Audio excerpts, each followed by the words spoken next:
Welcome to the Legacy Through Land podcast, where we're dedicated to empowering you on your journey to land ownership and management. I'm Tyler Markham, your host, and each week we'll dive deep into the world of land investing, management strategies, and the transformative experiences tied to owning your very own piece of dream dirt. With our expert guests, inspiring stories, and actionable advice, we're committed to helping you become a better land manager, hone your investing skills, and start building your family's legacy through land. Now, let's dive into this week's episode. We hope you'll enjoy.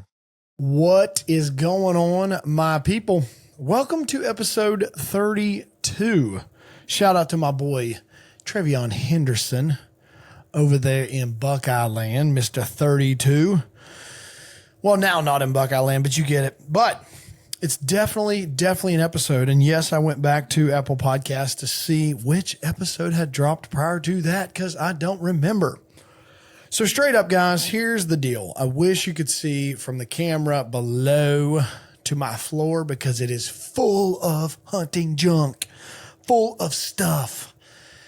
We've got Tacticam solar panels and lithium cartridges and a drone and my Canon camera and a DJI camera here on the desk and papers and receipts and deeds and mobile hotspots and Allen wrenches and hard drives and SD cards galore and just so many things in this floor because we are into the thick of it with sweet November. So I want to be straight up. This may not be the longest podcast ever because I am having to spitball. I'm having to go off the cuff here because I always knew this would probably happen, and it did. One of my guests was having technical difficulties when we were set to record, and then our schedules have gotten crazy, and we just haven't been able to re-record. So you're going to get to hear from me, myself, and Irene today. And that's what you're going to deal with. And here's what I'm going to do. I'm going to hit you guys with a curveball because if there's something that I could just talk about for an hour or two or six that gets me fired up and has been a really, really good tool in my business, it's what we're going to talk about today.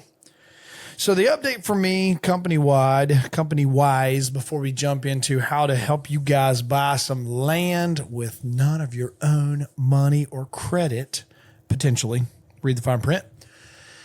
The update here is it's November, like I said, and we are in 2 days headed to Illinois to be out there for like 5 to 8 days, and then I'll be back here in Ohio. So I've been hunting for sure.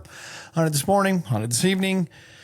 It's just not quite banging yet. Definitely scrape action has picked up for sure. I see a lot of new rubs. I'm seeing some new bucks on certain farms, but just haven't gotten into that desperation mode yet for sure. And honestly, for me, I'll say this about the rut and where we're at in November. I really do. I like the anticipation of the rut, but I also don't like the rut. And if you're a diehard hunter, you know what I mean. It is such a grind. And if you're after one deer, it is miserable because that deer could be anywhere at any time. But if you're just after a deer, like we're going to be in Illinois, that's why I'm so excited. There's like 15 deer there I would shoot. I'm like not going to be nearly as picky as I would in Ohio when I've got, inventory and I'm fortunate to be able to be patient. So I don't have a deer I'm after. And so the rut in Ohio for me is, it's going to be good. But my favorite time, if you just kind of put a gun to my head, would probably be like the 12th through the 20th time frame.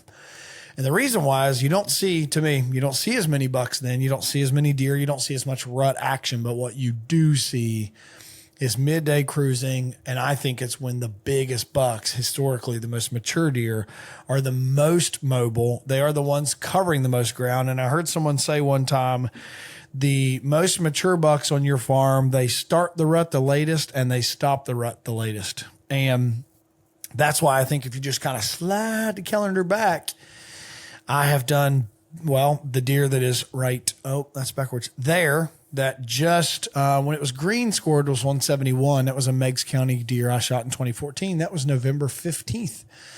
So, so I just like that period pretty well. But, so we're headed into November. It's incredibly exciting. Guys, for next year, I'll tell you this, and then we're going to get into what we're going to talk about today. But my goal in 26 is to have the podcast in person, start bringing my guests in person. I am building a barn at my new property that we're going to eventually build a house at. And so the barn is first. Yeah, guys, priorities, got to have the barn first. But I'm building a finished space in that barn for some office and conference room space. And I know that one of those rooms will be the podcast studio. So I'm really excited about that. The point of that is next November, next deer season, we're going to obviously do a lot more live guests, talk about, open panels and talk about just, what everybody's seeing and kind of what's happening and what are you doing to prep for where you're at and all that. So I really, really do look forward to that. It's very hard to schedule guests to do this podcast virtually when everybody's trying to be in a tree or in bed like I am to go get in a tree during these months. So it's pretty hard to schedule podcasts with diehard hunters. So I digress. You guys ready to jump right in to one of the biggest tools that I have learned as a real estate professional over the last 10 years, transacting hundreds of real estate deals is, drum roll please, even though the title already gives it away, Seller Financing 101. So look, we're going to jump right into what I believe is one of the most powerful tools to help you get into the land game with little to no money down and using potentially none of your own credit. And here's what I'm going to say. I have 0 notes in front of me. I've done probably north of 50 different seller finance deals. And I really, really, really like creative financing real estate transactions. And it is easily been some of the most profitable transactions I have ever done as a house flipper or buying rentals, or I even sold a mobile home park, sold that on owner financing, bought it on owner financing. I mean, these deals are just coming to my head. Tons of the biggest deals I've done, the most profitable and just the largest deal size deals have had some kind of creative financing component to them, like seller financing. So we're going to talk about this today. And I'm just going to tell you straight up, if you're going to go into this with a closed mindset and say, well, sellers, they don't want to carry a note or want to finance you their land. They want all their money up front and yada, yada. Well, I'm going to build some tools for you to put in your arsenal because I agree with you and I agree with sellers when the situation warrants that they want most of their money up front or all of their money up front. But there is a ton of ways that seller financing can help you and the seller where everybody wins. So let's jump into what is this.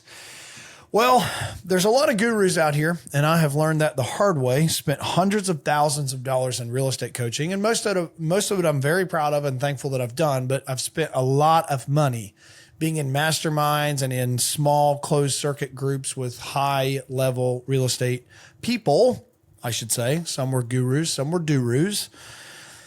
And they talk about seller financing and creative terms and all these cool words like seller carry and promissory note and all these things that you're like, oh my goodness, that sounds like something I would be allergic to.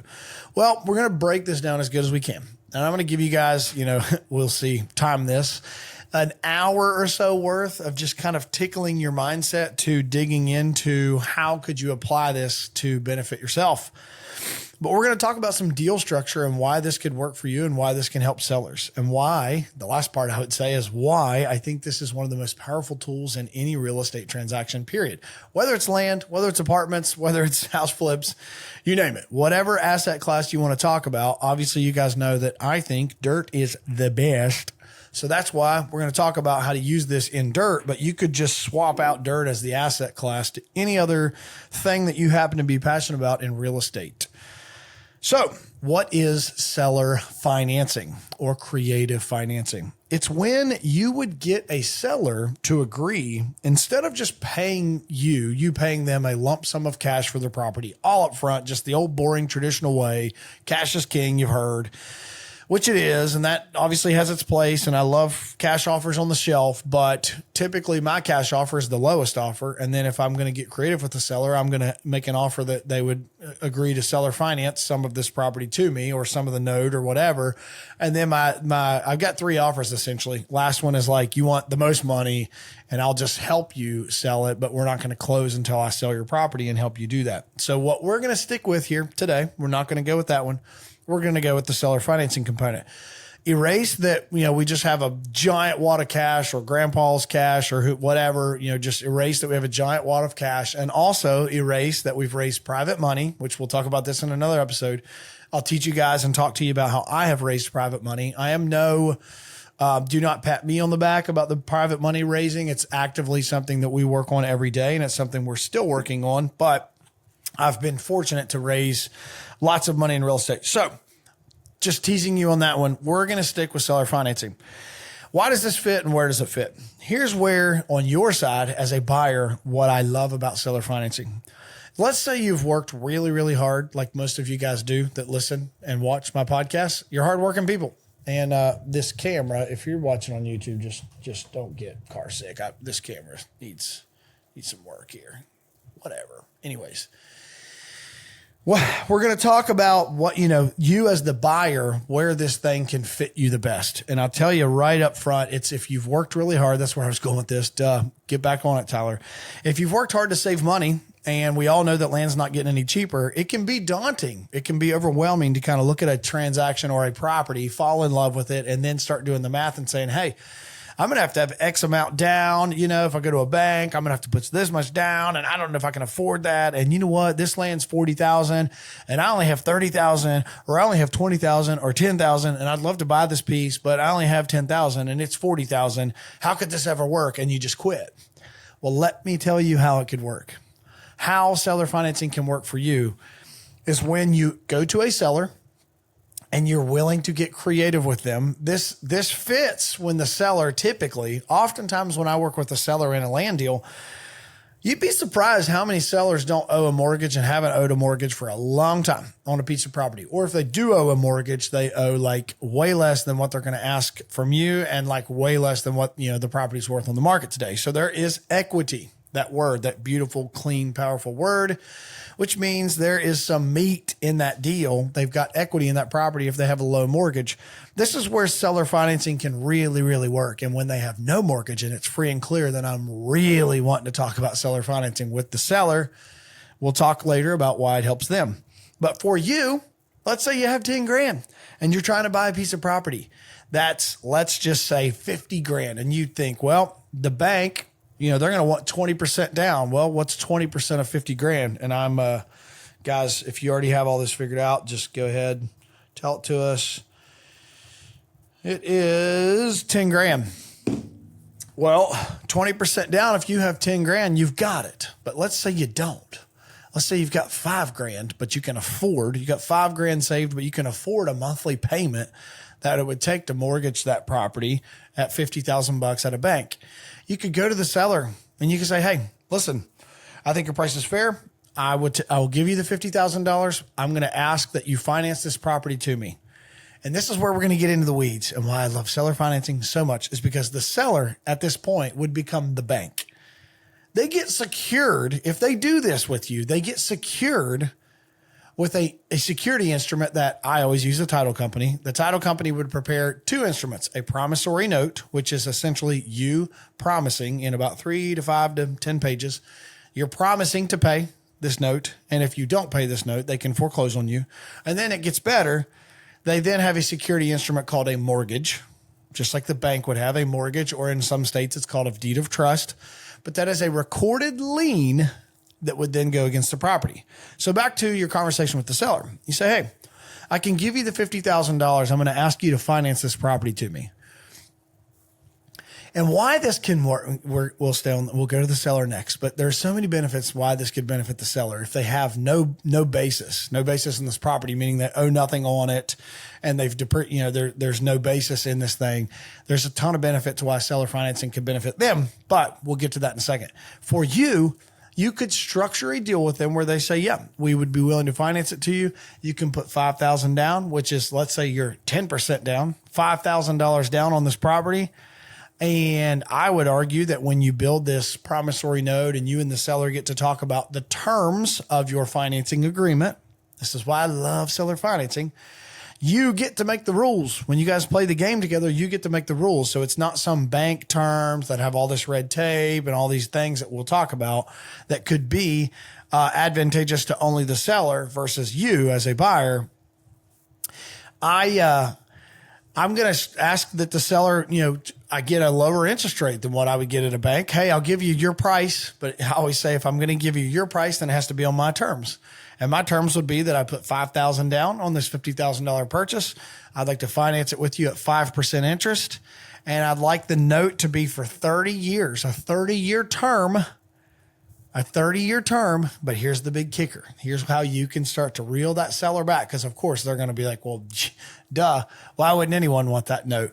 You're getting less interest from me than the bank and less money down than you have to put at the bank. Why would I do this? Well, instead of just a 30-year term, you can do like a 5-year term, a 5-year balloon inside of that term. You could do a 3-year balloon, 2-year balloon, 1-year balloon. This is one of my favorite deal structures, is to do a note with the seller where you have a 30-year payment plan. Okay. But it has a 12-month balloon in the note. And I know we're jumping right into the weeds right out of the gate. It's just how I roll. See me later and we can break this down over lunch. But what I'm saying is, if you base that payment out, let's just say you've just bought a vehicle and you know about vehicle loans. 48-month payment is a lot higher than a 60-month payment. Then you got the 72-month payment. It's a lower payment the more you've got months or years on the note. That amortization schedule, amortizing that payment out over a longer number of years, will lower the payment. So I'm asking for a 30-year note because I want that payment to be lower and affordable. And again, the bank's probably a conventional bank's probably only going to give you a 20-year term, or a 15 or 25. So you're going to ask the seller for a 30-year note, but a 12-month balloon. This is the example I want to use because so far at 5% interest, 5,000 down, 30-year amortization or 30-year note, that doesn't, sound sexy to the seller. But the part that gets exciting is if you're only asking for 12 months of financing. What it means is you've got a year. You're going to build this mortgage. You're going to close on the property. They are now secured with a lien against the property. You can't sell the property because you can't deliver clear title to anyone else until you pay their mortgage off. And the mortgage that you guys structured and the deal you structured gives you 12 months that you can make payments to the seller over 12 months, or let's say 24 months if you're really good at negotiating, 36 months, 48 months. I'm sticking with 12 months here because here's why. To someone who doesn't really want to owner finance, like a seller who's like, yeah, I'd like all my money up front, or, I'd like a lot up front. If you ask them to finance a year and they don't owe anything on this thing, that's a lot different than asking someone to finance for 5 or 10 or 30 years, run a note that long. Well, for the seller, number one, in 12 months, almost 95+% of the payments you're making them are interest only anyway. They're largely interest because if you look at any payment schedule, if you go type amortization schedule on Google and look at a 30-year amortization, there's an X curve. One's interest, one's principal. Well, in the beginning of the loan, it's like all the money is going to interest. And at the end, all the money is going to principal. And they kind of cross over in the middle. So on the front end of a loan, all that money is going to interest. So number one, not only am I giving you your price, seller, I'm giving you 50 grand in this example we're using, you're also going to make a year's worth of interest on me, which I'm not going to do the math on this podcast with you guys. But if you took a $50,000 note, 5,000 down. So they're financing, you get 45,000 over a 30-year term, 5% interest. It's going to be at least a couple grand more in interest that they're getting by running it for 12 months. And why are you only asking for 12 months? Because here is why. And we can go a little less. We can go 6 months if you want, but I want to get to the meat of why does this really help you? Because number one, what's so powerful about this is if you're only asking for 12 months, it's because you're going to go refinance this mortgage that they gave you. You're going to go refinance this with a conventional bank, a local bank, or I would strongly suggest you contact Amanda Holbrook at Rural First, or if you're on the commercial side, contact Leland Tinklepaw in, it's Farm Credit. It's getting late. And we can refinance with these folks, but you're only needing 12 months because you're going to go refinance this note. Well, that starts to get appealing to a seller. Why would that matter for you? Because in this example, we just looked at a $50,000 property. Let's just pick the property. You fell in love with it, but you only had $5,000 and you're just thinking, oh my goodness, woe is me. I'll never get in this land game. I'll just never be able to do it because all we have is $5,000 extra. We could afford a monthly payment on a farm, but we just can't seem to come up with this extra money down. Well, now I just showed you a way to do it. And this is why I love this so much, is because if the seller agrees to finance this with you for a year, they're not underwriting your credit unless they're like mega sophisticated, which 99% of the time a seller is never going to go do a background check or do a credit check or do all these other things to build this mortgage with you. And by the way, I'm not suggesting if you're like not capable of making these payments, then don't ever tell someone I told you to do this, because we're all talking about this based on you operating in good faith in the loan. But if you only need 12 months, you can go refinance it. Well, why does that matter, Tyler? Because you only put $5,000 down on a property you just bought for $50,000, and now you're in the game. The seller sold it to you on owner financing. You paid their closing costs to thank them for doing this. You hired a title company like Cardinal Title, who I use, or whomever you want to hire, but a title company who does the whole closing. They do a title search for you. They give you a title insurance policy. They give the seller a lender policy of insurance. They write the mortgage to the seller, so the seller gets to review everything. They record the mortgage against the property for the seller. So now the seller has a lien. They transfer the deed to you at closing from the seller to you. So you now have a deed. I'm going to say this again. In the owner financing scenario I just made for you, you now have the deed to the property. Well, why is that important, Tyler? Why are you saying it that way? Because the deed to a piece of land is like the title to a car. If we're going to use car vernacular here to help you guys follow, the deed is the thing that is your ownership document of the land. So now you can go down to your local banker, or you can go down to, Farm Credit or Rural First and refinance that property because you already own it. You have the deed. You bought the property for $5,000 down. You had a couple grand in closing costs. Let's say you're $8,000 all in. Now you're making monthly payments to the seller. You've got this piece of property. What now? Well, we're making payments to the seller in this example. And let's just run this example, dude. Let's just flesh this deal out. We're making payments to the seller. We're now improving the property, right? We're excited. We didn't spend all our money. So now we potentially, in this example of you having 10 grand saved, you got 5, or let's say 3.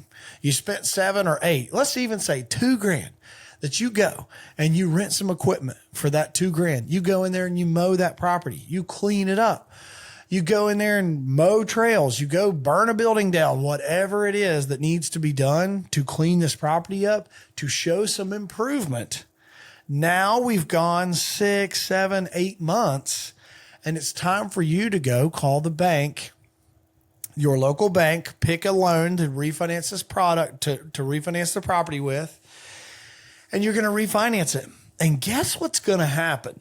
9 times out of 10, if you purchase the property right, even if you paid their asking price, it still needs to be a deal enough that you believe that thing will appreciate over that 12 months you're owning it. And you also believe that you can force some appreciation into the property by improving it and just making improvements that will help it appraise better. When you go to refinance it, you will have built the powerful word called equity.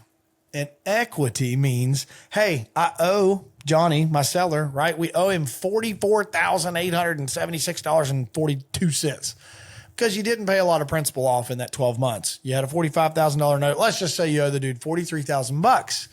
Well, guess what? The farm just appraised for 84. Well, now what? Well, in my example, you just bought a property for 50 grand. You made some improvements to it. It appraised for 84,000, right? Well, the bank's going to loan you on a refinance. They're going to loan you 80 to 85 if your credit's good, 85, but typically 80% of the appraised price, not the purchase price. Okay. Back up again with me here. You go to the conventional bank, you want to buy that thing for $50,000. They're going to loan you 80% of 50,000. And you have to come up with the 10 grand down to get in there. You follow me? Well, this way you didn't have to do that. And now, because you had the deed and you get to refinance it, 80% of 84,000 is 67,200. You could take, if you owed them 43,000 flat on that deal, $24,200 you have just now built in capturable equity that is yours. You can take it against the loan if you want. You would then have a loan on the property for $67,000. The bank pays off that seller's mortgage of $43,000, and you have $24,200 in my example of equity. Guys, I'm going to whisper that you can build way more equity than that if you do this right. But in that 12 months, you built some equity. In that 12 months, the property appreciated. Let's just say you got a 12-month note, but you didn't even need all 12 months. You took 3 months to do whatever you wanted to do. Just clean it up and do whatever. Then you called for the appraisal. You could still have this exact same example. Well, you got $24,200 in equity. And I am not your CPA, and I will not claim to be your CPA. But what I can tell you about that equity is when you take on that equity, if you took it, if you decided to tell the bank, hey, I want all that $24,200. By the way, you can just take none of it. You could just say, I only want to refinance the underlying debt that I owe the seller, which is the $43,000 and change. Or I just want 10 grand. I want to build a pole barn, or I want to do whatever with that money. I just want 10 grand of it. Guess what? Whatever equity you take out of that deal, whatever extra debt you take. And again, contact your CPA. I'm not your CPA. I'm not your CPA. Debt is not taxable. So you just got that money tax-free. Now, it does mean you have a higher mortgage payment. It does mean you have a higher mortgage on the property. But again, you have a $67,000 mortgage on an $84,000 appraised property. You're still sitting pretty good. You got 20% equity still yet in the property. They didn't give you, right? They didn't give you the whole thing. And you took $24,000 out if you took it all just to get you to that $67,000 mortgage. What can you do with $24,000 now on that property, let's say, that you started with $5,000, guys?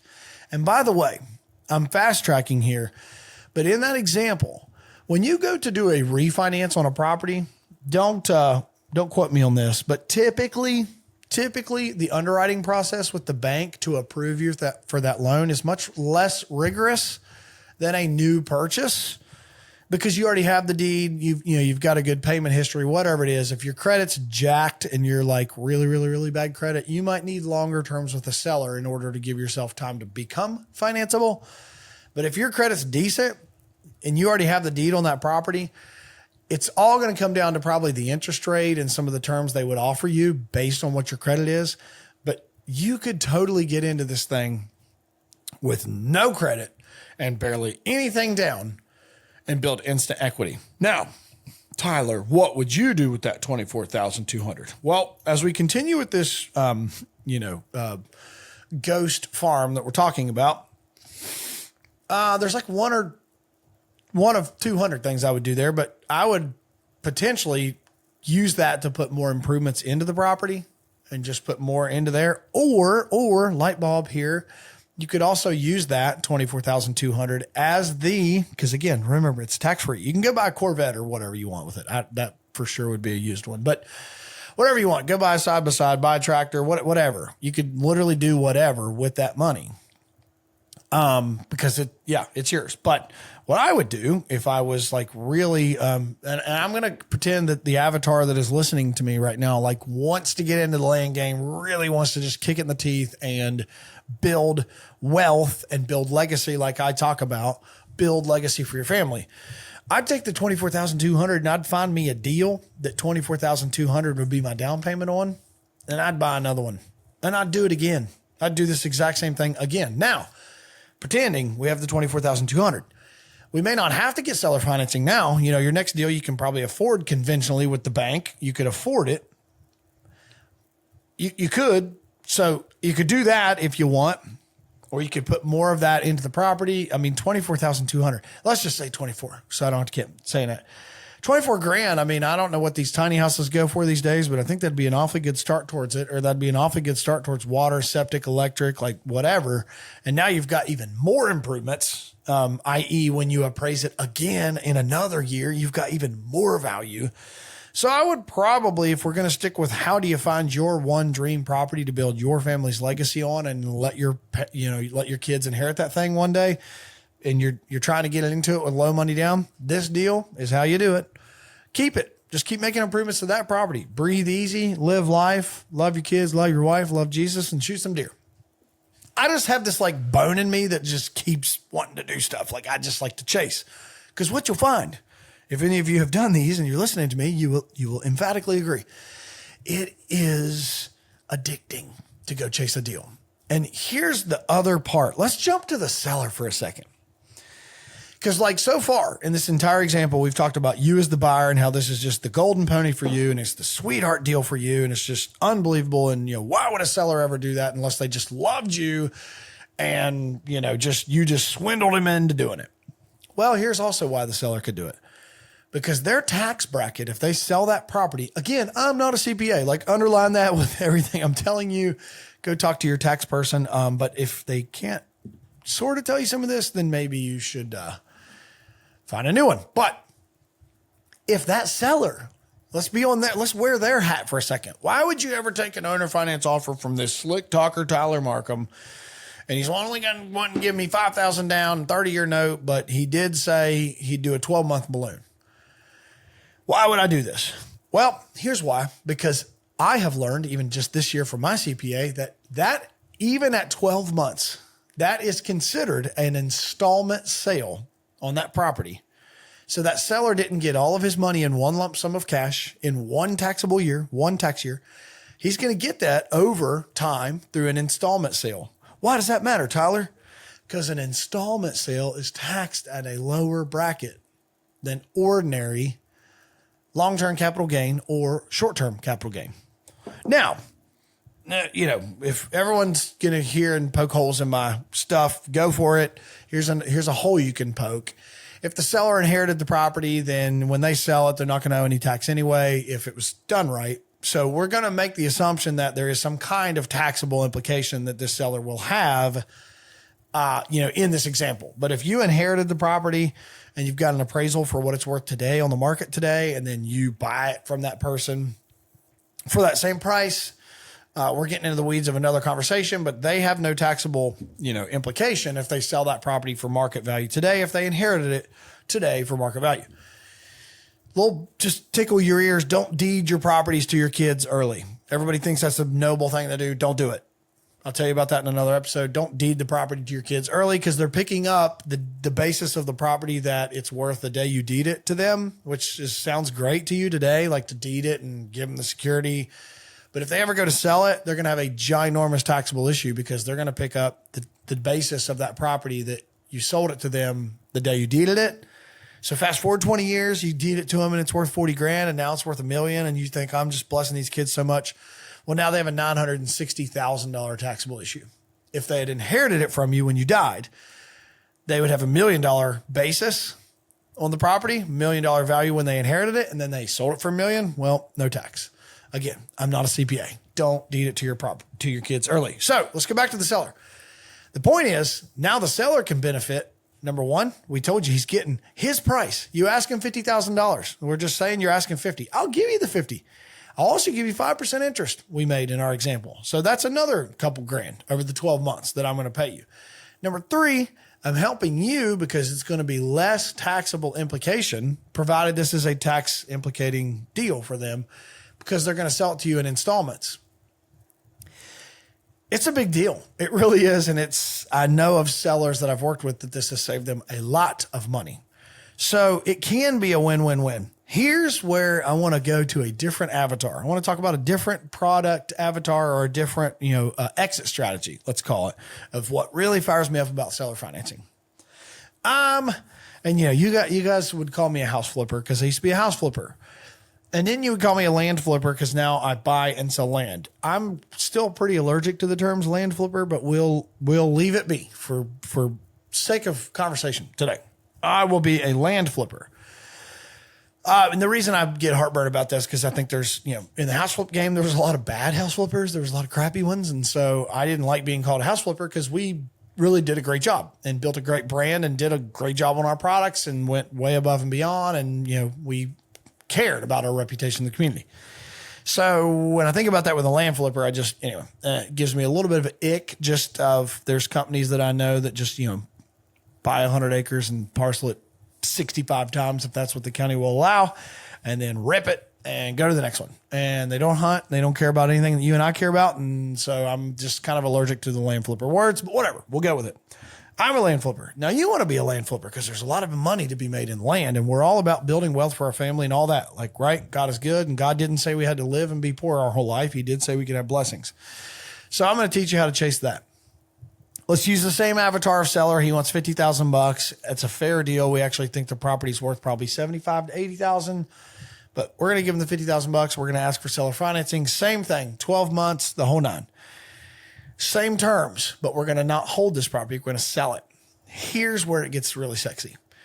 So I tell the seller anytime I work with anyone, you guys can ask any seller I've ever worked with if you ever come across one. And one day I'd love to bring one on the podcast, but I tell them openly, here's what I do. I come into these properties. I love them. I wish I could keep them all. I can't. I have kids to feed. I got employees to feed. I've got a business to grow. This is what I do. So I'm probably going to come in here and make improvements to the property in whatever way, shape, or form I can. And then I'm going to list it on the market and try and make money that way. I'll give you your price. And then, I'm asking for the 12 months and all that thing because I only need that amount of time to go in here and sell this property and do what I do and roll on. Well, let's just continue to use this example of, okay, we bought a property for $50,000. Now we made some improvements to it. I'm going to continue with the guy that has 10 grand. Cause I want to tell you guys, you can do this with no money down, by the way. I have 100% done deals where I told the seller, here's your prices. I'm making a number up here, but 120 grand. And I will give you the 120 grand, but I'm going to put no money down. And I'm going to I want to have a 12-month balloon on this thing. I'm making no payments to you in 12 months. Zero interest, zero payments. The whole 120 grand is due within 12 months of the date of the signing. I'll pay the closing costs. I'll pay everything for you to have a mortgage. Every improvement I do to the property is yours if I default. So it'd be really stupid for me to do that. You would get it back if I don't perform, but within 12 months of the date of the closing, I have to pay you this thing off. Yes, I have done it. And yes, sellers have done that deal with me. And yes, it's been great. Typically, think about it this way. We'll cover that really quick. That seller wants their price, not coming off their price, but doesn't really need the money. Cool. Great. Well, I don't want to pay you that price. I think 120, my example, is too high. My gut says I want to be at 80 or whatever. But if I give you 120, here's how it's going to be. No payments, no interest, nothing. Because I can't afford to pay more than that for it. This is just a way to get me inside this deal and get you what you want, and everybody wins. And I've done it, and it's worked. So going back to giving them the $50,000 mortgage, and we have a 12-month balloon, I can go in there and make improvements to that property, and I can sell that property typically in that 12-month window. Well, let's just say we bought it for 50 grand, and let's go back and say it was 84. It sold. We sold it. We listed it for 89.9. We went in and bought it for 50 grand. We listed it for 89.9 after we did some improvements. Maybe you went in there and brush hogged it. You went in and dozed a couple food plots. Maybe you dozed some better roads. You put gates and gravel like I like to do. Good, clean access into the property. Whatever it is, maybe you ran a water line into the property and you put electric there in a tiny home. Whatever it is that you choose to do. Then obviously today's not about pricing out what you just did to the property and what it's now worth. But assuming you went and made some improvements, you listed the property 89.9 and you decide you got an offer of 85,000. We'll just go with 85,000 and you sold it. Well, you owe the seller 45 in our example, right? Wow, I'm not awesome at math, but you just sold it for 85. And assuming there's no realtors in the middle and you got a couple grand in closing costs, you're just shy of $40,000 you just made on that property. And let's assume that you did only have to put $5,000 in improvements into it. You paid $5,000 down, $5,000 in improvements, and you had a couple grand in closing costs each way. So let's just say around $15,000 total is all the fat in the deal for you. Down payment, closing costs, and improvements. $15,000 total. Well, you just paid $50 for it. You put $5 down and you got 10 more in improvements and closing costs. So you're at $60 and you sold it for $89.9 or $85, we just said. So you've netted $25,000 you've netted on this property. You didn't have any credit, potentially. You didn't have to go to a conventional bank. You didn't have to give $10,000 down or $15,000 or $20,000 down on a mortgage. If you go to a conventional bank, by the way, that doesn't like land notes, they're going to ask you for like 30 to 50% down or something crazy, or they'll only give you, a 10-year note. A bank's going to tell you if they don't really like the product you're asking for or the asset you're working with, like land, raw land, unimproved land that we're talking about. They're going to tell you if they like that or not based on the terms they're going to give you. Rural First, they love this stuff. Farm Credit, they love this stuff. That's why they're the best people. That's who I love to recommend because they get it. They're landowners, hunters, farmers, recreationalists. They get it. So plug for them. Feel free and sponsor the show. Love you, mean it. But we just made $25,000. Well, cash on cash, my friends. I always look at a deal as how much cash did I have in it? And then how much cash did I make back? And I'm not going to get incredibly granular here with you because if we did make that seller payments during the 12 months, you could argue that you've got those payments as well, plus your closing costs, blah, blah, blah, blah, blah, blah, in it. But really, the fair way to say this is you had $15,000 cash in the deal and you made $25,000 on it. If you're following me, you had $15,000 cash on cash. Yes, you have a note for $45,000. But cash on cash, you took $15,000 out of the bank to do this deal. Okay. Easy conversation here. And you put $25,000 back in the bank when the deal was done. Well, let me see if I can do this in my head here. It's over a 100% return that you've made on your money. If you're following me here, it's over 100% return you've made. It's pretty good. That's why I like seller financing. And I also, and this is not what we'll cover today, but I also like selling properties on owner financing and seller financing short term, because typically you can sell those properties for total market value, decent amount of money down, and you only have to finance it for a year. Like I just said, put yourself in that situation, but I charge a much higher interest rate, 9, 10, 11, 12%, because I'm guaranteed credit. And I make more money on the interest in that year or 2 or 3 that I'm servicing the note than just selling the property for cash. And yeah, if you need the cash, like most times we need the cash, we can't owner finance it or seller finance a property and get creative. But when we don't need a ton of it, we can.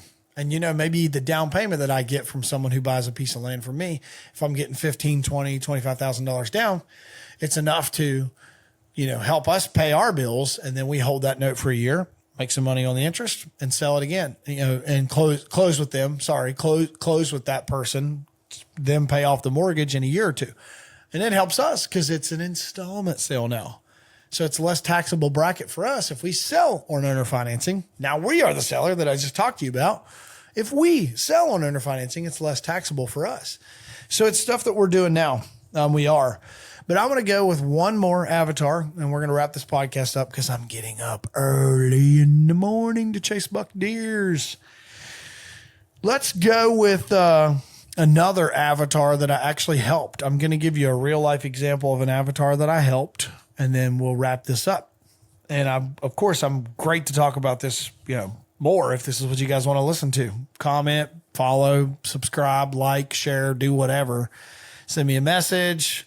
DM our Facebook, whatever, and let me know. But let's go with another avatar. I had a seller. This is like real life stuff. I had a seller 2 years ago. I worked on a deal for a long time. It was a really nice piece of property in the Zanesville, Ohio area. And the seller, she had her daughters had inherited, they were set to inherit this farm that I was calling them about from their grandpa, my seller's dad. The will was that they would inherit the farm when he died, but that they couldn't use the money from the farm. They couldn't sell it. This guy was smart. He was sophisticated, and I would wish I could have met him. he put it in the note in the will that they couldn't have the money until the girls were 30 years old. Well, one of them was 25 and one of them was 28. So, okay, strike one. I could love this farm till I'm blue in the face, but I can't buy it from these people because even if I gave them their asking price, they can't do anything with the money. They can't do anything with the money for 2 years for one and 3 more or whatever I said for the other. Yeah, five for one and 2 more for the other. So essentially, it would have been a mess. Well, what do you think I thought of in that? Okay, you have a 5-year run that you can't do anything else with the farm, but the taxes on the farm were kind of getting to you. The farming income's not very much. They lived out of state. It just had become a burden. I said, look, let me buy the farm from you on owner financing. You give me a 5-year note, a 5-year balloon to pay this thing off. And we'll do a 30-year amortization, but a 5-year balloon.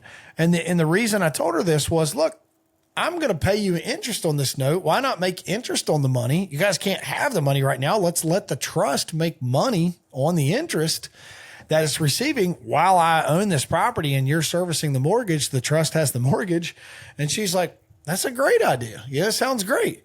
Now the liability of the farming and the real estate taxes and all that is off of the seller, and the girls can't do anything with the money anyway yet. So it's a win-win. They're going to make interest on the money. I think we had negotiated 4%, maybe 5. I can't remember. I have to go look back at the deal, but 4 or 5%. So way, way, way, way better. 30-year amortization, 5-year balloon, 5%. Yeah, was way better than I would have gotten at a traditional bank. Well, we did the deal. I gave them their asking price. I think it was $1 million. They said, look, the farm appraised for $999,000. If you're willing to give us to that, we'll owner finance it to you. Here's the big kicker of why I want to use this example.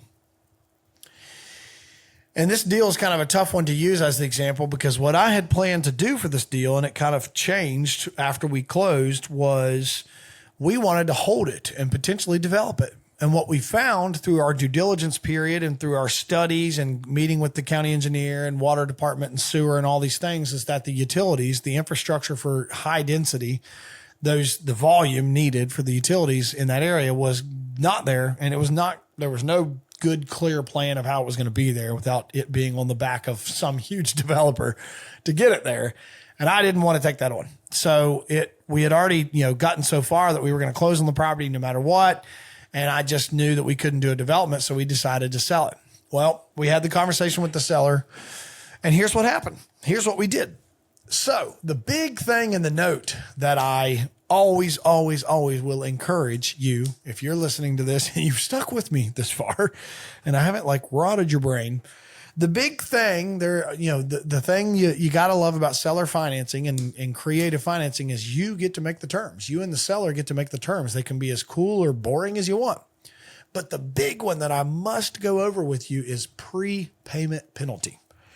The prepayment penalty is one that I had to learn the hard way, that most banks, most hard money lenders, or just most what I would consider more red tape-esque loans are going to have a prepayment penalty. And what it means is, hey, if we sign a 30-year note with you, there's probably a 5-year prepayment penalty. Means that if you pay this loan off at any time during the first 5 years of this loan, there's going to be a penalty assessed with that. Because basically whoever wrote the loan is saying, look, we want to make our money on our interest. We want the interest that we were going to get from the 5 years that we've, are going to service this loan.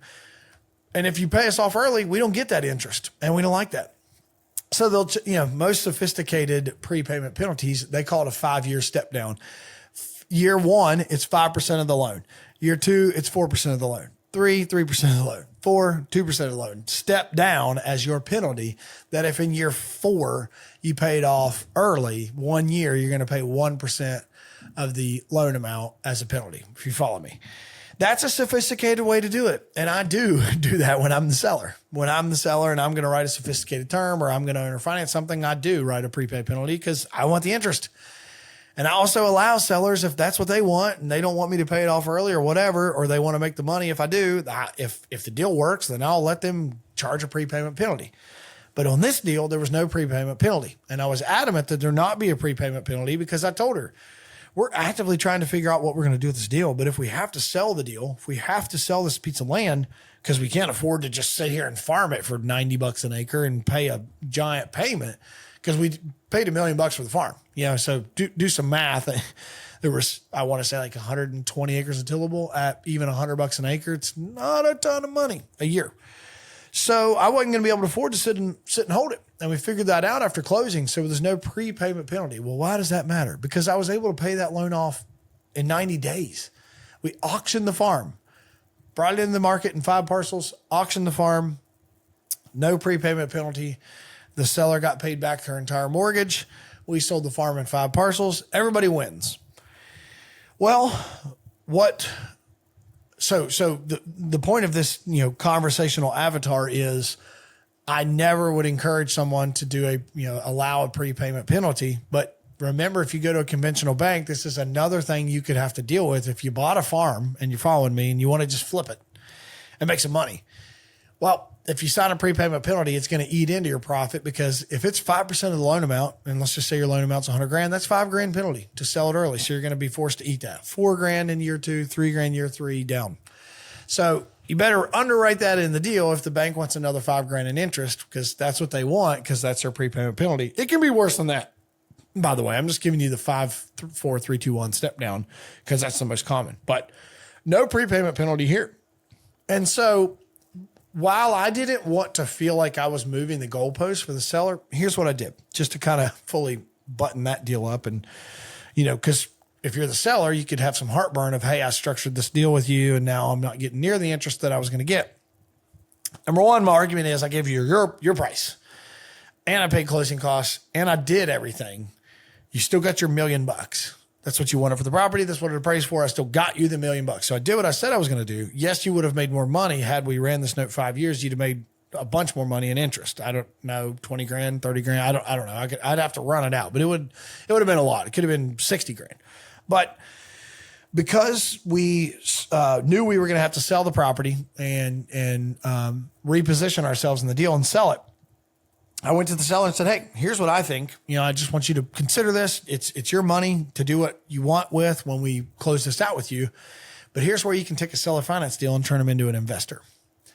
And this seller did not elect to do this, but I'm just trying to open your guys to, okay, well, if the seller doesn't need the money, like who's the avatar of who this could work out for? The seller doesn't need the money. So we're going to do seller financing to save them the taxes, but also I'm giving them their asking price. So I'm giving them their price, but they're doing it my terms, which means no cashy cash up front. No all cash up front and just cash closing. This is a now installment sale and we're going to give you so much money down and pay so much a month, yada, yada.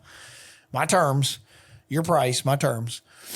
But what if the seller didn't need the money? Well, the sad part for when the deal's done is, gosh, man, this was really fun, Tyler. And you did what you said you were going to do. And I got my $100,000 or whatever it is that you structured the deal for. But I didn't really need the $100,000. So now what? I can put it in a CD and get 2% interest, or light bulb can go off for you, person listening, and say, well, what if we took your $100,000 and just put it into another deal together?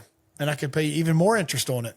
And you just stick with me and we do the same exact thing where you have a mortgage on another property and that light bulb can go off. And you, my friend, just picked yourself up a private money lender.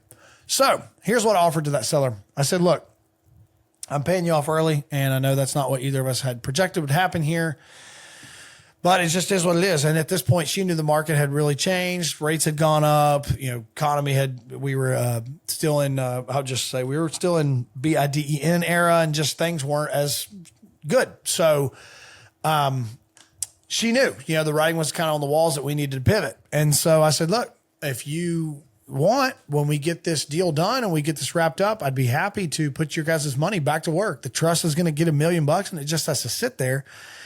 I could make you even more money on that money if you just continue to use that money as a private money lender in some of my deals. I could pay you 10% interest only on that thing. And I truly could. And I do that with a lot of people with our private money lender deals. And this is getting into the weeds of what we do with private money lenders, but I pay them interest only to have access to their money to fund our deals. So again, we'll do this in another podcast, but The point is, you've got a seller who now has, in my example, $1 million they're getting back early. I won in that deal because I didn't pay as much in interest. But for them, I could have put that money to work and kept that $1 million working for them every year. And if at 10% interest only, I kept that $1 million working, guys, that's $100,000 extra a year. That money could grow. And if you think about it, here's the deal. They elected not to do this with me. It kind of comes down to at some points that some people just don't really have the mental energy to want to continue to like do paperwork and service notes and those kinds of things. And that was fine. And that's just what they chose to do, is to run off into the sunset and let the money sit in the trust. Not what I've done, not what I've coached my kids to do, but that's what they did. But I could have made them $100,000 a year. And then you go to 1.1 year one. Now I could have made them 110, 1.21. I mean, this has been a bunch of money that all started from a seller finance deal.